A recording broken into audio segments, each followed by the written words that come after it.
ফুলকপির তরকারি খাওয়াও হলো, পাকোড়া খাওয়াও হলো, ভাজি খাওয়াও হলো।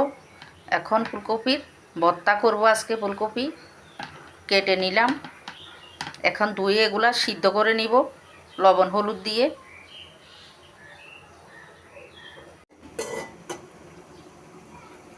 লবণ হলুদ দিয়ে ফুলকপি সেদ্ধ করে নিচ্ছি।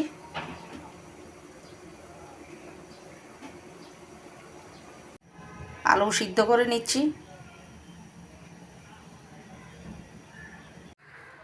সব রেডি করে নিলাম, এখন শুধু মেখে নিব।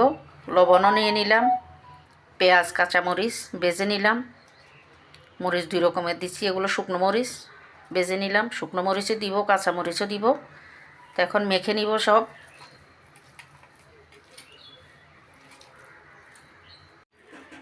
একদম মিশে গেছে ভর্তা। খালি খালি ফুলকপি ভর্তা করলে মিশতে চায় না, এই জন্য সাথে একটু আলু দিয়ে দিলে ভর্তাটা দারুণ হয়। দিয়ে দিচ্ছি একটু করে সরিষার তেল, আলাদা একটা ফ্লেভার হবে। ভাজা তেল তো দিলাম, আবার একটু সরিষার তেলও দিয়ে দিলাম। আবার একটু মেখে নিব।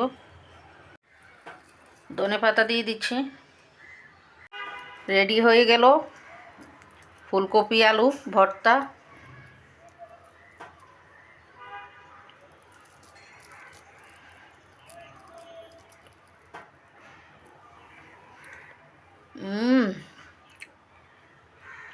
ভালো হয়েছে।